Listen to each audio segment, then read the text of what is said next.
Hello and welcome to Okay Universe, What Now? This is a podcast for those of you who have felt an awakening and then, crickets. Or where was that state of bliss that I was promised when I met my spiritual awakening?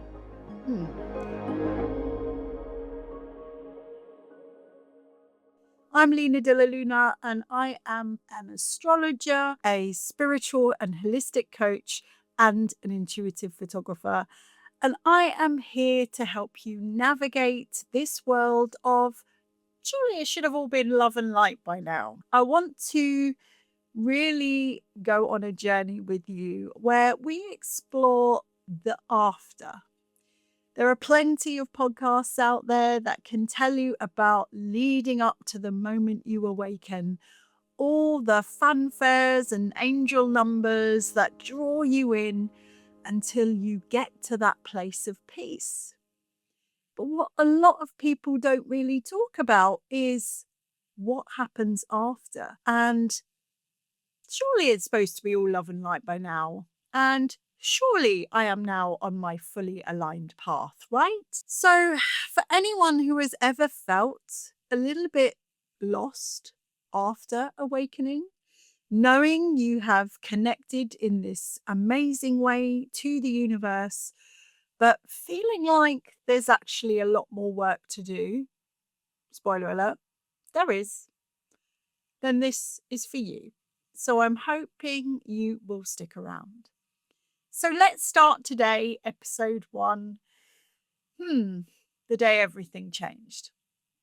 And of course, I'll caveat the title. It wasn't really one day that everything changed, but really a series of days that actually really mattered. And on those series of days, my world shifted.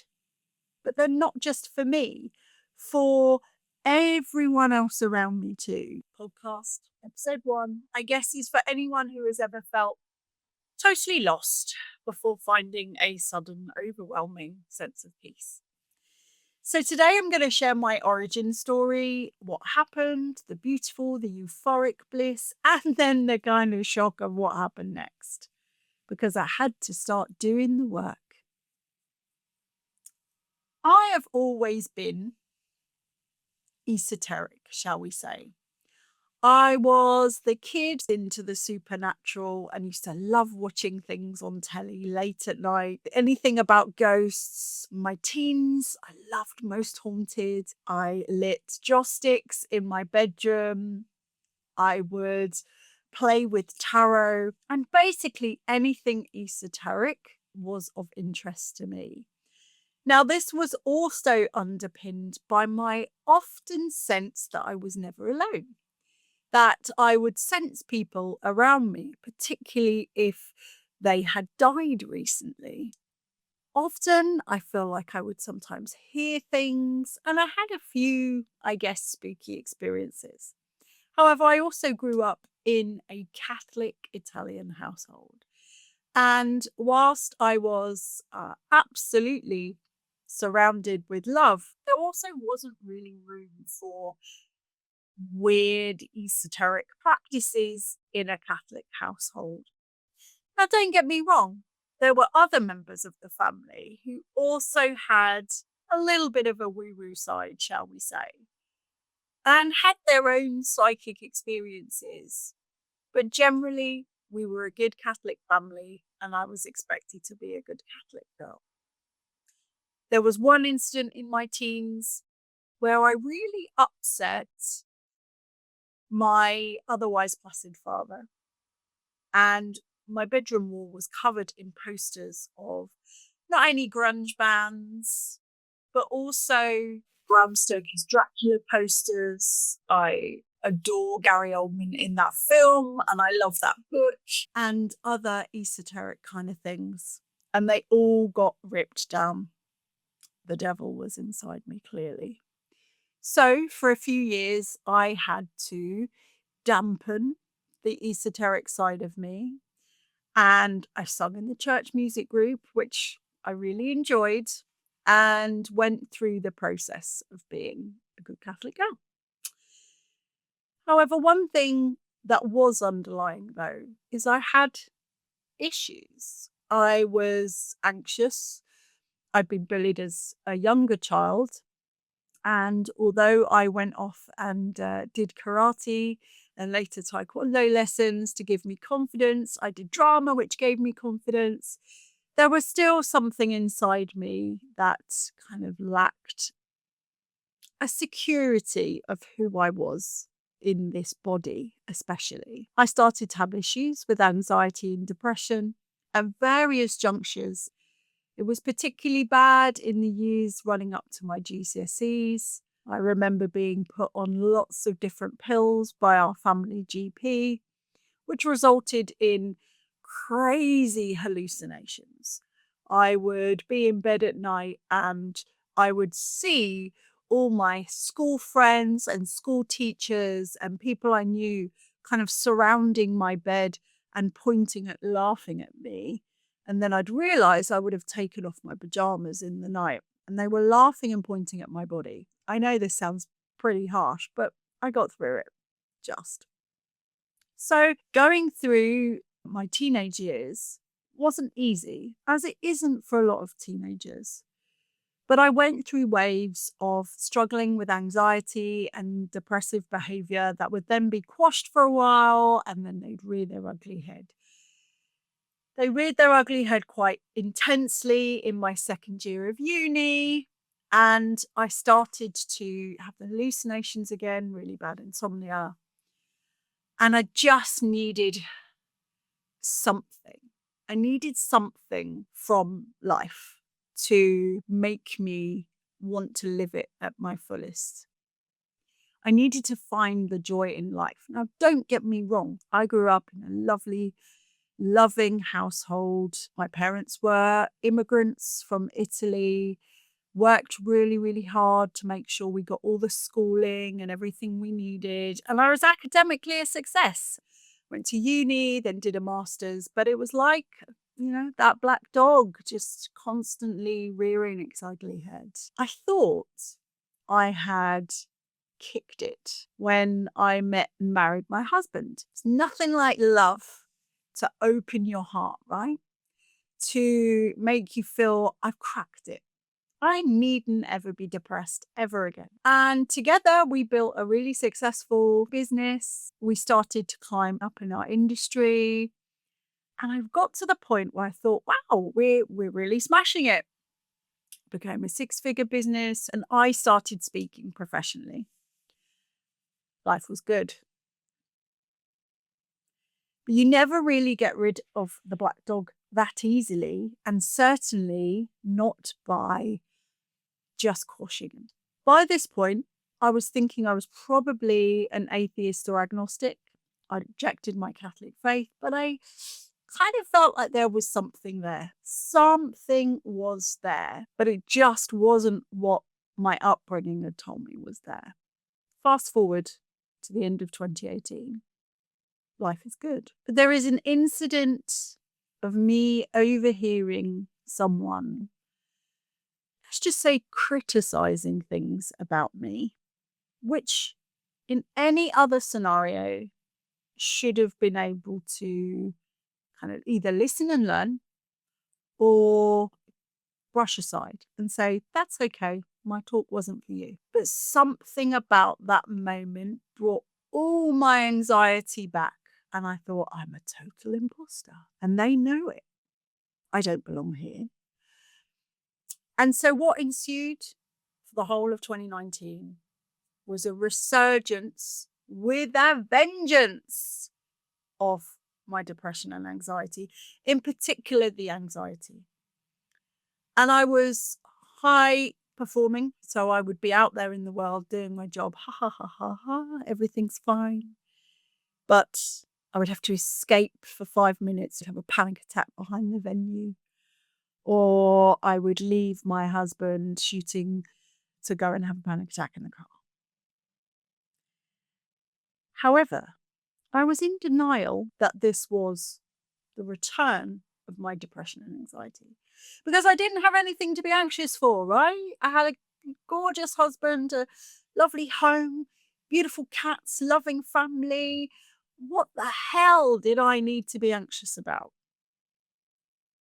So I convinced myself it must be medical.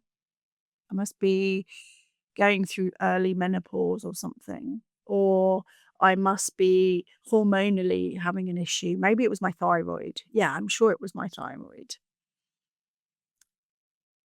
Succession of blood tests, all coming back fine, trying to convince various doctors that there was something wrong with me, and they all just said, no, no, no, your bloods are fine.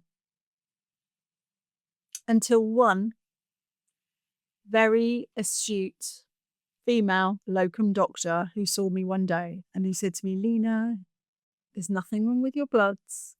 You haven't got a thyroid problem. You're depressed. And hearing that was like a thunderbolt. It was a shot in the heart because I wasn't depressed anymore. No, no, no, no. That was teenage Lina, early 20s Lina. Lina didn't have anything to be depressed about. And I got back to the car where my husband was waiting for me and I completely broke down. Which, of course, in hindsight, for the poor guy was terrifying because he thought I was about to tell him I had something really serious. Not that I'm saying mental health issues aren't really serious, but you know, the big C and all of that. Until I wailed, she says I'm depressed. Yeah, I was. Panic attacks, bursting into tears, not wanting to get out of bed. I should have known it. I should have known it. So what ensued, and this is a big shout out for mental health therapies, was some CBT, which actually worked really, really well for me. Cognitive behavioral therapy to really dig under the imposter syndrome that I'd had, and also things that I'd had from my childhood, which I hadn't realized, which were very based in being the child of an immigrant. So that'll do for that for now. Let's fast forward to February 2020. I'm sure it's a time a lot of you know. I had finished my CBT and was feeling a bit better about life, actually. I would worked out why my brain was convincing me about certain things. And then, well, we all know what happened. The shutdown happened. I had been referred from my CBT therapist for just a few weeks of talking therapy. She thought it would just finish off the work we'd done. But of course, I couldn't have it as everything got shut down. And for some reason, the work I had done seemed to disappear, and I found my bed harder to get out of. And it got to my birthday in April 2020. And normally, I love birthdays. I think birthdays absolutely should be celebrated every year. Woohoo, I've done another jolly round the sun. I think it's really important to be thankful when we make another jaunt around the sun. But I couldn't get out of bed. I just didn't want to. Just didn't feel any point. And so I lay in bed all day, curtains dark, and just sat there thinking, what's the point? We're done. Now this has all happened. No one's, our business is going to crash, and maybe I should just leave my husband to find someone else, and, all of that stuff. And then it's hazy, but I started to remember things. Remember spiritual experiences I'd had when I was younger. Remembering hearing the voice of my great aunt, who I was very close to, as I was sat downstairs waiting to go to school, even though she'd gone. Something stirred inside me. It was like a yearning. It was the universe calling. And at the time, we had a brilliant, brilliant business coach who I was obviously including in my journey. And she suggested I read Moonology by Yasmin Boland. Something about getting back in touch with the cyclical nature. Maybe she thought it would help me get out of bed. It helped me do a lot more. It helped me remember, because very early on in the book, I felt like I was reading ahead without reading ahead. I was remembering all of this knowledge about the cycles of the moon and working with the moon and being a child of the moon And I had visions of being in circles outside with women. Maybe they were dreams, maybe they were hallucinations. And this was my awakening, my full awakening. Of course, it had started when I was a small, small child, but I had to hit rock bottom for it to come through. And this was kind of like my aha moment. Maybe I do have a purpose after all. Maybe I need to revisit this. And all of a sudden, I felt clarity, a euphoria almost. And by the time we got through the first lockdown, I realized I didn't need the talking therapy. I had a renewed energy for discovery of the universe, of the moon, of what she could do for me. And thankfully, almost immediately, Yasmin Boland announced she was running a course to train people as moonologers. I've never signed up for anything quicker in my life. I remember coming down for dinner one night and saying to my husband, I'm going to train to be a moonologer. And he was like, a what now? And it was the start of everything for me and the start of how I'm here now. And over the subsequent months and years, I started to really connect with that lost part of me, the spirituality in me, the connection to the universe, the connection to my spirit team, which was huge for me, realizing I wasn't actually alone at all. Even in the moments where I was physically alone, I was never actually alone. Is that the right words? Yeah, maybe. But you get me, hopefully. But of course, dear listener, it can't always be like that. And sometimes I feel we have this spirituality light going on. And by light, I mean LITE. Everyone is made to believe that once you awaken, once you find your spirituality, it's all going to be love and light. There's going to be a bliss. And it's just not like that because we are souls living a human experience. And the human experience is multifaceted. It's not just all love and light. All of a sudden, I was more sensitive.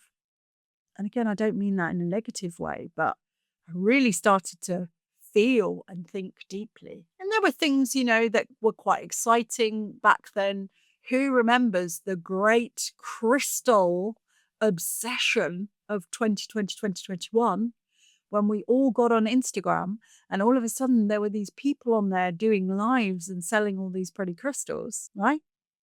That was very exciting. But there's so much more to it than that. And what I needed were modalities that were going to push further what I needed to work out. So I did a few different things that I'll talk about in other episodes of this podcast. But the shine of the crystals faded, okay? Because one does not get spiritual through crystals alone, right? I still have crystals. I still love crystals. I started working on my crystal healer. I unfortunately had to pause that, and I'll come back to that in another episode. I still love crystals now, although I am a size queen now, so I only tend to buy bigger ones.